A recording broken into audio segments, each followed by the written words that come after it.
Hello, welcome to Swiss Watch Cam, welcome to another collector's interview. Today we are in Zürich with my good friend Gareth Worthington.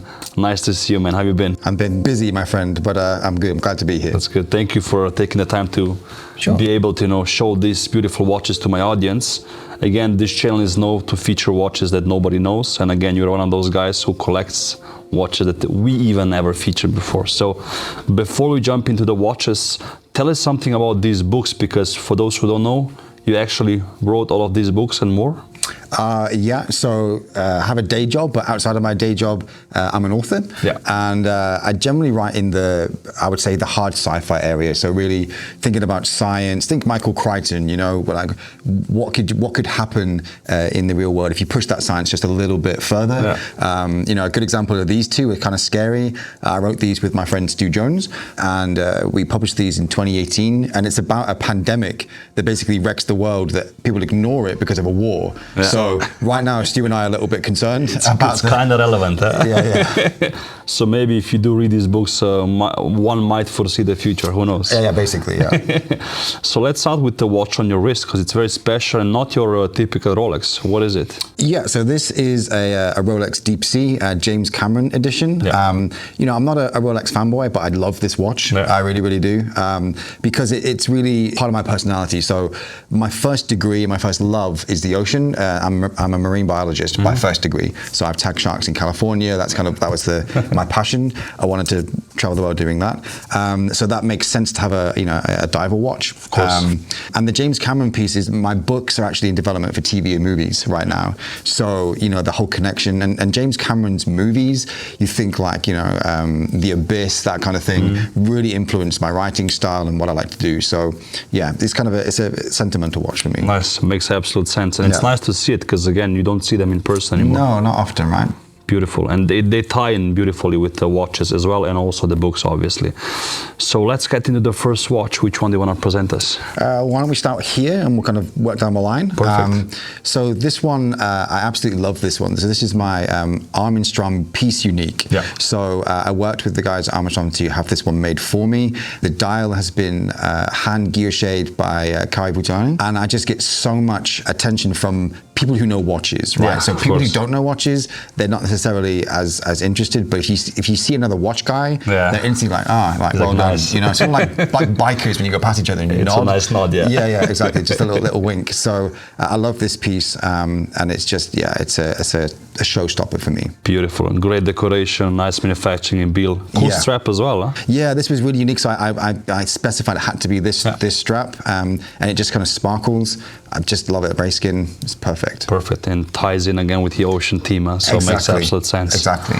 What's the next one? We showed this on the channel before. So this one is actually how you and I met. Actually, so this is the Aventi Sapphire, and I love this watch. It's a tourbillon, and I love the idea of having a full sapphire case, but as you know, they're kind of like 50, 60, whatever plus K. Of course, more. And this one was way below that, and I managed to kind of get in quite early with the guys at Aventi, and I'm part of their little watch group, and we chat quite a lot. And I love supporting smaller brands, right? I'm a disruptor myself. I have my own business in the movie industry, and I like supporting these things. So for me, this just, again, made a lot of sense to support them and have a piece that not everybody's wearing. Yeah, it's a common theme in your collection, I see. Again, many brands which we'd never see, and also in this micro brand or startup sphere, which is really cool. Yeah, absolutely. We met with Ryan, I think. Ryan, yes. Yeah, exactly. So shout out to you, Ryan.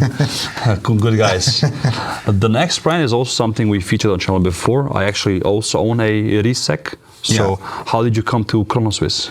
So weirdly, I was Google searching green watches. Okay. That's how I ended up. So I actually, Chronoswiss is the only brand that I own 2 watches from. So I didn't bring the green one today, but I saw their dial, again, hand guillocheed by Mike.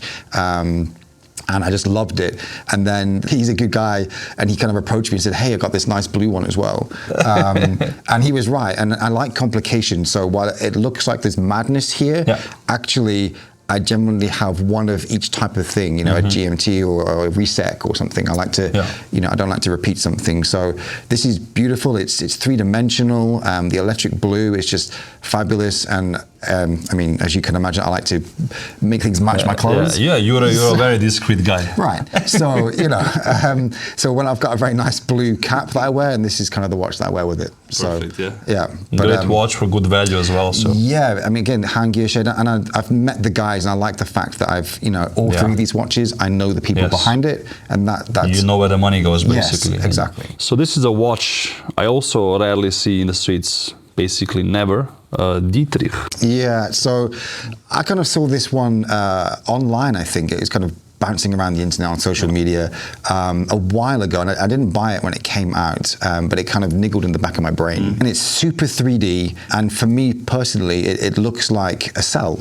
Right, yes. So I'm a biologist, and this looks like the inside of a cell, and it's kind of very organic, and I love it. When I bought the watch and then I ordered some straps from the guys, the owner wrote to me a personal letter with extra straps and was like, "Hey, I know you like this. Here's a couple of extra straps." Nice. And that was just a nice touch. Just again. It is. It's very human. Yeah. Basically, at the end of the day. Yeah. And exactly. You have the special version with the rainbow bridge, which is not common at all. Yeah, exactly. Something again we never see. Whoever souvenirs. I mean, that's a common theme in this video.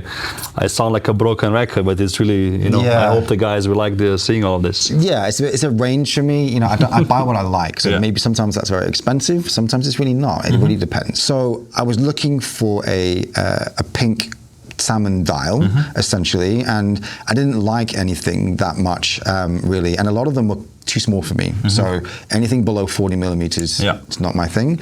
This thing is about 42, 43. And I just loved it. I thought it looked elegant. I love the fact that the crown is special. It kind of fits flush to the watch. The strap itself actually is by Atelier Petrov in Basel, maybe an ostrich strap. I'm not gonna lie, it's the buckle that sold it to me. The buckle is nice. The buckle's gorgeous. I just think it's so pretty. And it's got a quote from Winston Churchill on the back of the glass, which essentially says, "Attitude is a little thing that makes a big difference."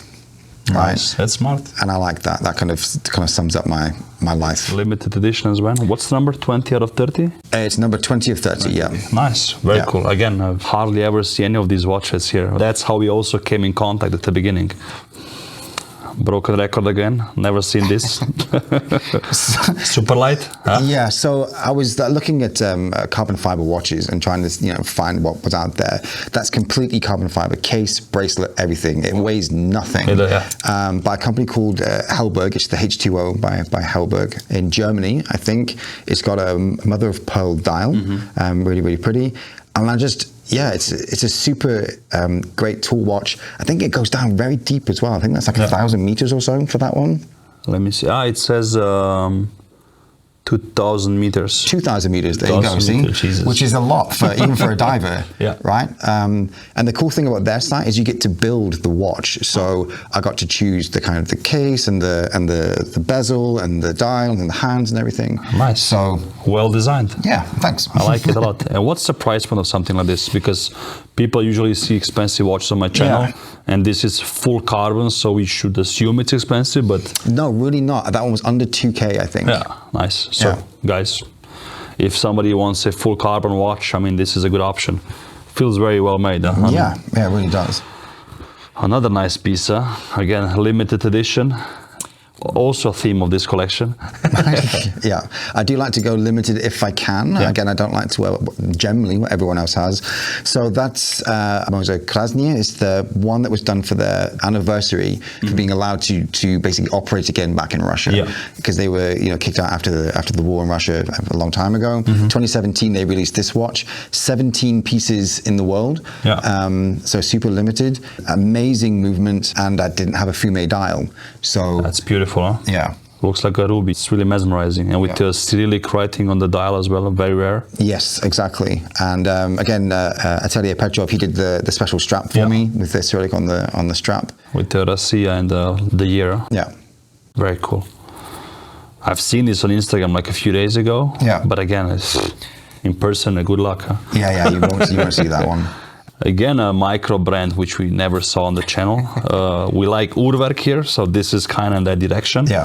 How did you come across this? So I was looking for wandering hour watches. Yeah. So I kind of just start doing Google searches. So green watches, wandering hour watches. Right, exactly. Nice. You know, Google's a great place. And so I started looking for that, and I came across these guys, and they were producing something that was, I guess, Uwerk on a budget. Yeah. Right. Yeah, absolutely. And it's a Miyota movement. It's nothing like super special, but it works really well. It's a very simple mechanism to make it work, but it's cool. It's got a biker feel. It's sporty. It's a good size as well, huh? Yeah, right. It's not bad. You showed me this watch when they launched, and I wasn't sure about it because I thought it's going to be big. Yeah. But in person, it really isn't. It's nice. And again, the price point was really affordable, I think. No? At the time, so I got it when they were just launching a Kickstarter. It was about maybe 500 or so. I think now they're more around the 1,000 mark. Yeah.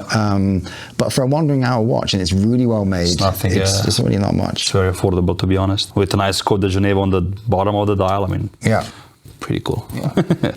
And it suits you to see like these watches. It's always nice to meet somebody who, like you, who surprises even me with something new. You know, it's hard to do because we featured so many brands already from all around the world. This is a brand I personally saw maybe 8 years ago in the German Arband Uhren magazine, but again in person, never. What's the story behind this? So broken record, rewind. I Google searched.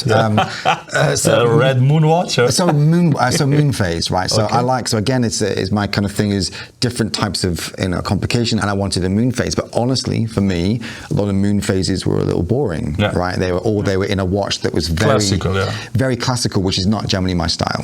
I do wear suits for work, but as a general rule, it wasn't my thing. So I came across these guys, and that's a blood moon. So you can't tell now because we're almost at the new moon phase. Yeah. But it's got a blood red moon there, and it's huge. It's really nice. It's very large. Have the dial out. Yeah, exactly. Very cool. I love the textured back to the dial. It just worked. It was really nice. Yes, it is. So I got to have my convocation and kind of something that's rock and roll. Do you ever include watches in your books? Does a character like wear a watch? Or? So yes, but I don't usually do it by brand because you can get sued. Yeah, you have to be very careful. Yeah, makes sense. Yeah. Because I can see one of these like in the books, or maybe the Atovac. Who knows? Yeah, maybe. Yeah, exactly. So on the other side of the table, you also have two more watches. Yeah. So what did you search for there? So this one was because I was looking at Gubelforsi, and I love those watches, but clearly, the GMT, I'm not a gazillionaire. Yeah. So I was looking for a globe, like a 3D rotating globe, and that's where this one came in, and I absolutely love it. Did a lot of research when I was Googling this one, and the attention to detail for the price is insane. Yeah, it almost makes no sense. No, absolutely. I mean, it's got great beveling. It's got, the 3D titanium rotating globe. There's a white gold pointer to the globe, so when the globe rotates, you can always see where it's noon. It's got a gold cup for the date, Arabic dial. On the back, it's very pretty. On the inside of the globe, he's painted the stars on the back of the scene. It's just under 5K. This watch was. Yeah. Just fabulous. I think it's. Yes, I agree. For the money, insane. I mean, it's cool to see all these watches also because you see what's not hyped up yet, right? Yeah. You can still pick this up at 4.5K. The Schomburg, I assume as well. Atovac, these carbon guys. Yeah. I mean, not all hope is lost, guys, if you still want to buy a cool watch. So this one, the only thing on this one is I think it was 100 pieces total made for this, and so many for the Arabic, so many for the Roman numerals, etc. But beautiful, and a cool guy as well. I met him in Basel he's a cool guy. years ago. Yeah, again, getting to know the person, right? I bought directly from him, so it's much more valuable if a watch is attached to a person. Yeah. With the last acquisition, I think. So this is a watch I never thought I would buy. So it's not really in keeping with the not everyone else has it thing. I just submitted my latest book to my editor. It's my first book, all set in space. And so I kind of wanted a spacey themed watch. And I kind of walked into the store and thought, oh, maybe I will, maybe I won't. I didn't really like Speedmasters before. Put it on my wrist, and you have that moment where you're like, oh no. God damn it. My credit card's going to hate me. But it's just beautiful. The bracelet really makes it. It's got that super vintage, mega tapered. It's like 20 mils down to, I don't know, 14 or something. It's crazy. It's got the brand new movement inside, 3861 or something. The only thing that makes it different to most people, as I didn't go Hesalite. I went the double sapphire sandwich. Yeah, I will do the same. I got 2 small kids, and Hesalite not a thing. Plus with the Hesalite, I think like I have a watch with that, and then when you scratch it, you always see the scratch. Yeah. It bothers me so much. Yeah. I just stopped wearing the watch because of that. Yeah, exactly. And you know, I've had a bit of bad luck with watches early in my watch collecting life. Yeah. So my first one that I really had to spend any money on, I was about 21, my 21st birthday, and I bought myself a Hugo Boss, which back then was a huge deal. Fancy. Yeah, fancy. And it had like a blue domed sapphire crystal. And I also bought myself a motorbike, and then crashed it about 2 months later very badly. I had this huge accident. And I remember flying through the air after the car hit me, and I'm kind of tumbling through the air. Damn. And I remember thinking, oh no, there goes my watch. And I remember it hitting the pavement and just shattering. Damn. And that's all I cared about, right? My spine's broken, you know, I'm laid out on the floor, and all I can think of is my watch. So, yeah. Many can relate probably, Yeah, exactly. Do you believe in a concept of grail watches, or you just buy what you like and see? No, I mean, everybody has grails. I mean, but again, it's the weird stuff. So a Google 4C I would love. You know, the new Balancier, the one with the angled tourbillon is amazing. You know, a Gautier, you know, something like that. It's, you know, not super crazy, but no, it's reachable. It's reachable in a lifetime for sure. Yeah, and you're not the guy who sells watches as well, right? No. I don't more or less, you have to make more to buy more. Yeah, exactly. Yeah. So guys, if you like science fiction and you want to help a fellow watch guy out, I'm going to link all these books down in the description, of course. I'm going to read one myself as well. Which one do you recommend to start with? So I would probably go... For a newbie. For a newbie, maybe Condition Black, which is sitting under here somewhere, at the bottom here. Okay, perfect. So go with That's that good. Yeah. So if you like cool cars, watches, and also nice accessories, clearly check out his Instagram account. He's got the most poetic name a writer can have, Gareth Worthington. So that's also his Instagram account. Gareth, thank you so much. Thanks, brother. I wish you all the best. And for everybody that likes this video, please make sure to hit the like button and subscribe. Share with somebody who likes to see special watches and brands that they don't know. And as always, I'll see you next week.